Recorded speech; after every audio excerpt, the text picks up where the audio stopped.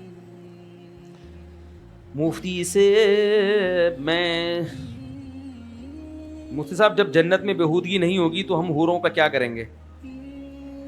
یعنی بیوی سے ریلیشن بھی بےہودگی ہے, اس کا تو مطلب یہ ہوا نا. بےہودگی کہتے ہیں حرام کی طرف جانے کو, جو بیوی ہے وہ تو حلال ہے نا, تو جنت میں حوریں وہ بیویاں ہوں گی, ان کے قریب نہ جانا پرلے درجے کی بےہودگی ہوگی. تو آپ نہ جانا, آپ کہنا میں شرمیلا ہوں اور مجھے اس سے شرم آتی ہے. مسلمانوں کے 3 کھیل ہیں جو حدیث میں آتے ہیں. 3 کھیل حدیث میں آتا ہے کہ وہ باطل نہیں ہے, 3 کھیلوں کے سوا سب باطل ہیں.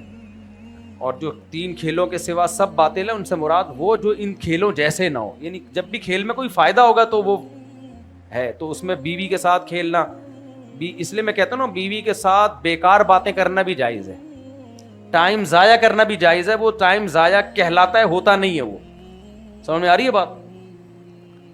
تو تاکہ کچھ ٹائم دو نا بیگم کو. دوسرا تیر اندازی ہے, تیسرا گھوڑ سواری ہے.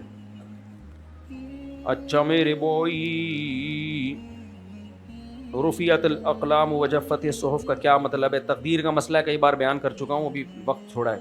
آپ سے یہ پوچھنا ہے کہ آپ کی مسجد زیر تعمیر ہے, ہم اس کے لیے سیمنٹ کی بوری دینی ہے.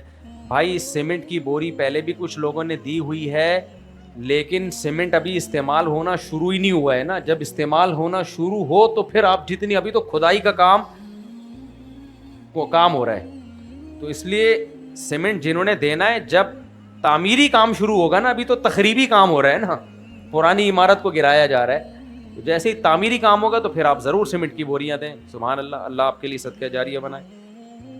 آپ سے ایک مسئلہ پوچھنا ہے کہ ہمارے گھر سے تعویذ نکلے ہیں, ہم اس کا کیا کریں؟ کچھ بھی نہ کریں, اٹھا کے پھینک دیں. میرے گھر سے خود تعویذ نکلے, میں تو اٹھا کے پھینک دیے, کچھ بھی نہیں ہوا. اور 15 سال 20 سال پہلے نکلے تھے, 20 سال تک فٹ فاٹ چل رہا ہوں. اس کے بعد میں نے شادی اور بھی کی ہے.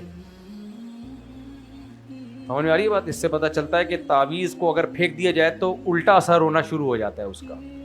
تو لفٹ نہیں کرایا کرو تعویذ کو, فلیتوں کو, پلیتوں کو, ان چیزوں کو لفٹ نہیں کرایا کرو. بولا صحیح ہے. میں تو لوگوں سے کہتا ہوں لاؤ تعویذ دو, میں اپنے شلوار کے نیفے میں رکھ لیتا ہوں. یار پرچیاں ہیں, کچھ بھی نہیں ہوتا ان سے, پرچیاں. السلام علیکم. وعلیکم السلام. مسئلہ یہ ہے کہ میں ایک ریسٹورینٹ کی جاب کرتا ہوں ماشاء اللہ, اور پرچیزنگ ڈپارٹمنٹ میں ہوں. ماشاء اللہ. تو مجھے معلوم ہوتا ہے کہ کل کیا کیا چیزوں کی ضرورت ہوگی. تو مجھے مالکان کی طرف سے تو پیسے نہیں ملتے, تو میں اپنی جیب کے پیسوں سے وہ مال خرید کے لے جاتا ہوں جی کہ بھائی کل اس چیز کی ضرورت پڑے گی, پرسوں اس چیز کی ضرورت ہے. تو اس مال پہ میرے لیے پروفٹ رکھنا جائز ہے یا نہیں؟ نہیں, کیونکہ آپ ہوٹل کی طرف سے وکیل ہیں, نمائندے ہیں, تو وکیل خود اپنی جیب میں پروفٹ نہیں رکھ سکتا. وہ جس کے پیسوں سے چیزیں خرید رہا ہے یا بعد میں جس سے اس نے پیسے لینے ہیں, وہ سارا پروفٹ اسی کے پاس جائے گا. یہ ایسا عام روٹین میں جب ہوتا ہے, میں نے کسی کو بھیجا یا آپ نے کسی کو بھیجا, جا بھائی جا کے دکان سے 1 کلو گوشت لیا, یا کسی نے بھی بھیج دیا, اب یہ گیا ہے, اب یہ جب گوشت خریدے گا تو گوشت کے پیسے اس سے لے گا جس نے اس کو بھیجا ہے. گوشت والا اس کا جاننے والا نکل آیا, اس نے کہا یہ 1000 کا میں تجھے 500 کا دیتا ہوں, تو یہ ڈسکاؤنٹ جیب میں رکھ کے پتلی گلی سے نکل لیتا ہے. یہ جائز نہیں ہے. یہ ڈسکاؤنٹ کس کی جیب میں جائے گا؟ جس نے آپ کو بھیجا ہے, اگرچہ وہ اس کا کچھ نہیں لگتا. سمجھ میں آ رہی ہے بات؟ تو جب بھی آپ کسی کے وکیل یا نمائندے بن کے کوئی کام کر رہے ہوتے ہیں تو پیڑے بھی پھر وہ کھائے گا جس نے آپ کو نمائندہ بنایا ہے. کیونکہ پیسہ اس کا خرچ ہو رہا ہے تو اس سے فائدہ بھی وہ اٹھائے گا, آپ نہیں اٹھا سکتے. آپ جب اٹھا سکتے ہیں جب آپ اپنے پیسوں سے کوئی چیز خرید رہے ہو. جزاک اللہ. السلام علیکم مفتی صاحب, میرا آپ سے سوال ہے کہ ہم آن لائن بزنس رن کرتے ہیں ای کامرس, اگر ہم اس میں فیک ریویو اے آئی کی مدد سے لگا دیں تو لوگ ٹرسٹ زیادہ کریں گے. دیکھو اس سے چیز کی آمدن حرام نہیں ہوگی, کیونکہ آمدن تو اس چیز کی ہے نا, پروڈکٹ کی ہے. لیکن لوگوں کو جو دھوکہ دے کے آپ متوجہ کر رہے ہیں, یہ متوجہ کرنا حرام اور ناجائز ہے, اور دھوکے کی تجارت میں برکت نہیں ہوتی.